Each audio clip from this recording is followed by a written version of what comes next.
Muito bem, voltamos a falar diretamente da página do Jornal Visão Espírita no YouTube e no Facebook para mais uma gota de Espiritismo, mais uma gota de O Livro dos Espíritos. O livro, eu relembro sempre nos nossos vídeos, que nós estamos estudando é a versão, a tradução da editora M de O Livro dos Espíritos. Nós vamos finalizar o capítulo 1, já estamos finalizando o capítulo 1, com as questões 15 e 16, fechando o item panteísmo.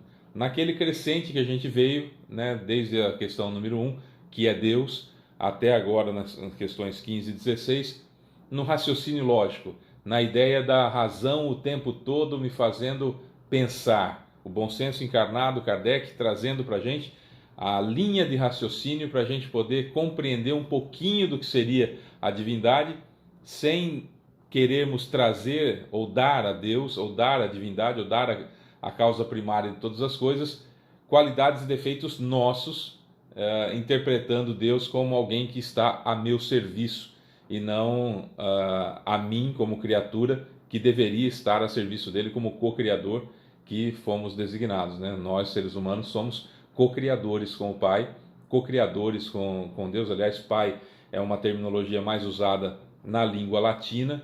Nas demais, normalmente se entende Deus como Criador, daí talvez uma forma um pouco diferente de Deus ser visto, né, por alguns países diferentes, por algumas regiões diferentes, de forma diferente, mas sempre a divindade, causa primária de todas as coisas. Essa é a definição, na minha opinião, por isso espírita que sou.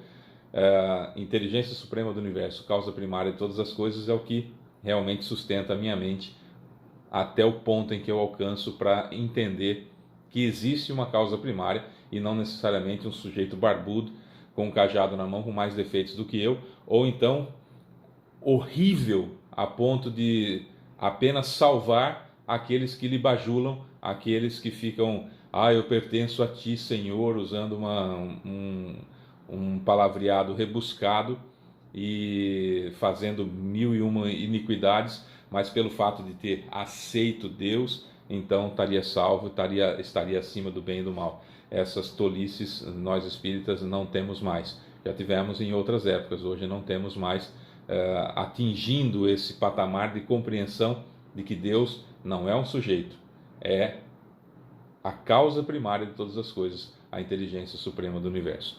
Nessa parte do panteísmo, nas questões 15 e 16 que nós vamos estudar, eu vou precisar ler bastante aqui o que Kardec pergunta, que as perguntas são longas. Você vai ver que as perguntas são longas e as respostas dos espíritos mais sucintas. É curioso isso, vamos ver, vamos lá. Questão número 15. O que pensar da opinião segundo a qual todos os corpos da natureza, todos os seres e todos os planetas do universo seriam parte da divindade e constituiriam em seu conjunto a própria divindade, ou seja, da doutrina panteísta? Pergunta tudo isso é a pergunta.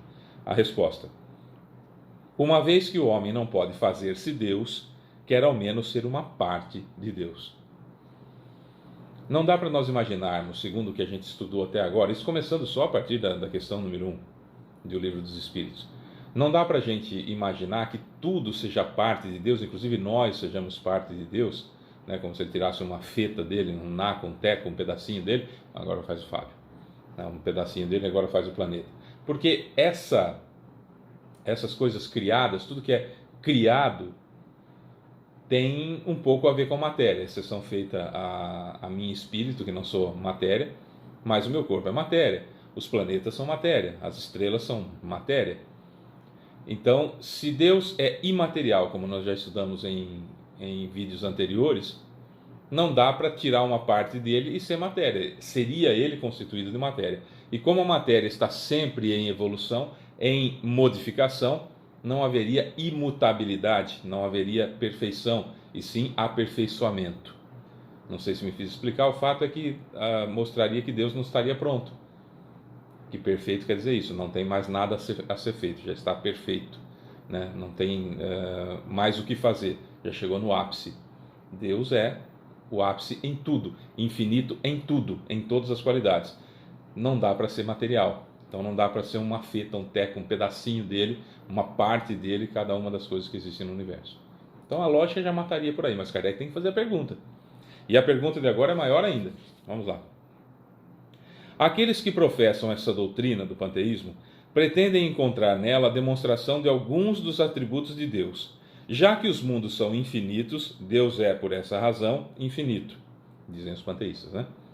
Por não haver em parte alguma o vazio e o nada, Deus está em toda parte. Já que Deus está em todo lugar, pois é parte integrante de tudo, ele dá a todos os fenômenos da natureza uma razão de ser inteligente. O que se pode opor a esse raciocínio? Hoje, em 2022, qualquer um de nós responde: é um absurdo. Em 1857, a gente precisava ouvir isso dos espíritos. A gente precisava ter a informação vinda do plano espiritual fora daquilo que Kardec estava pensando ou qualquer outra pessoa nos locais onde eram conseguidas essas respostas estivesse pensando. E a resposta a essa pergunta enorme é a razão. Refleti atentamente e não vos será difícil reconhecer o absurdo disso. É simples perceber. O universo é infinito. Tá, mas o universo é matéria.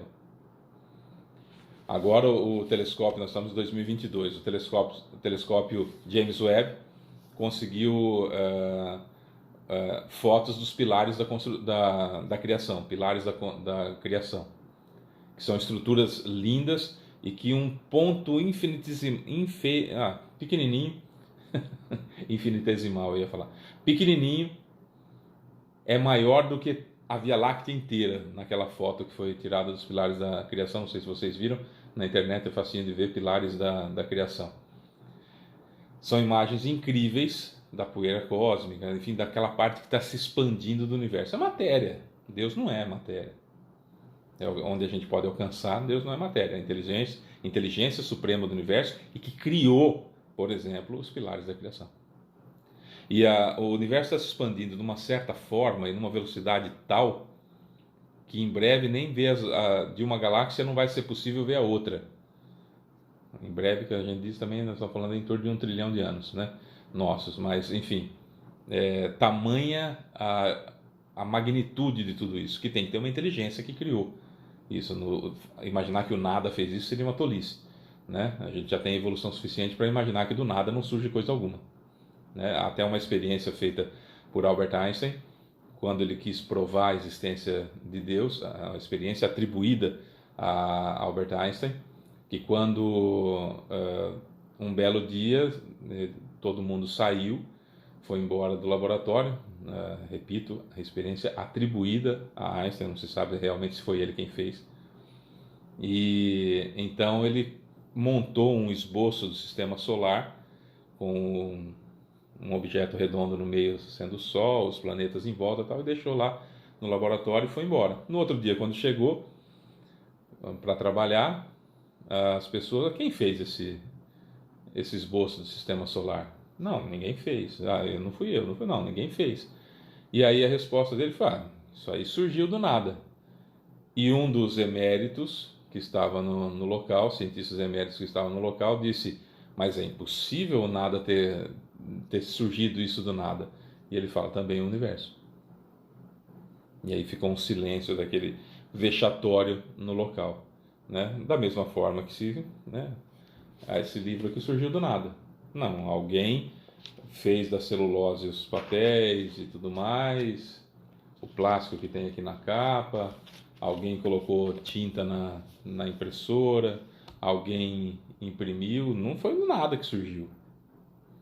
O nada não faz nada, né? Tem uma explicaçãozinha aqui de Kardec que a gente vai ler também, vamos lá. Essa doutrina faz de Deus, a doutrina panteísta, né? Faz de Deus um ser material, que embora dotado de uma inteligência suprema, seria em grandes proporções aquilo que nós somos em pequenas proporções. Ora, já que a matéria se transforma sem cessar, Deus nesse caso não teria nenhuma estabilidade. Estaria sujeito a todas as vicissitudes e mesmo a todas as necessidades da humanidade. Lhe faltaria um dos atributos essenciais da divindade, a imutabilidade, que não se muda, né? Que é sempre do mesmo jeito, já em estado de perfeição. As propriedades da matéria não podem se aliar à ideia de Deus sem rebaixá-lo em nosso pensamento e todas as sutilezas do sofisma não conseguirão resolver o problema da sua natureza íntima. Não sabemos tudo o que é Deus, mas sabemos o que ele não pode deixar de ser. Bom senso encarnado aqui. Já que eu não tenho como saber tudo sobre Deus, pelo menos o que não é Deus a gente tem que saber. Né? Deus não é matéria, já é uma coisa que a gente tem que saber já. Vamos lá. O sistema panteísta está em contradição com suas propriedades mais essenciais, por confundir o Criador com a criatura, precisamente como se quiséssemos que uma máquina engenhosa fosse parte integrante do mecânico que a concebeu. A inteligência de Deus se revela em suas obras como a de um pintor em seu quadro, mas as obras de Deus não são o próprio Deus, assim como o quadro não é o pintor que o concebeu e executou. Perfeita analogia, evidentemente, né? É até um pleonasmo falar isso, brincando com as palavras, mas é isso. A gente finaliza o capítulo 1 entendendo que, por mais que eu busque saber o que é Deus, eu vou ter a limitação, não vou chegar a conclusões importantíssimas ou reveladoras enquanto eu não tiver evolução suficiente para isso. Porque faltam sentidos para a gente conseguir captar essa informação, faltam linguagem, uma forma de linguagem, faltam linguagens ou formas de expressão, faltam condições de penetrarmos a essência do que é Deus, já que a gente não compreende, por exemplo, a gente não compreende ainda e não consegue colocar em prática o oferecer a outra face, ou perdoar 70 vezes 7. Se essas duas coisas básicas que dizem respeito ao comportamento a gente não consegue fazer ainda, significa dizer que vai ser muito complicado que nós consigamos entender a causa primária de todas as coisas, a inteligência suprema do universo e todos os seus atributos. Então, o que fica menos difícil, ou mais fácil, se vocês quiserem, é nós entendermos o que Deus não pode deixar de ser. Então, Deus tem que ser imutável, tem que ser infinito em todas as virtudes. Portanto, ele não tem o defeito de privilegiar um filho em detrimento do outro. Ele não vai ser elogiado e ser bajulado, e por isso ele dá um jeitinho desse entrar no céu, e você que não me bajula, não importa se você evoluiu ou não, você vai para o inferno, embora a gente saiba que céu e inferno não existem, são condições de pensamento. Certo? Findo o capítulo 1, amanhã a gente volta, começando os elementos gerais do universo, conhecimento do princípio das coisas, que vai fazer a gente também raciocinar, também ter uma fé inabalável, só quando a razão encara cada uma das realidades em todas as épocas da humanidade. Sem razão, sem conhecimento, a minha fé vai ser vacilante, porque fé é igual conhecimento. Por isso que o Espiritismo é tão importante. Eu sou Fábio Pereira, essa é mais uma gota de Espiritismo. A gente volta amanhã. Um beijo enorme para você.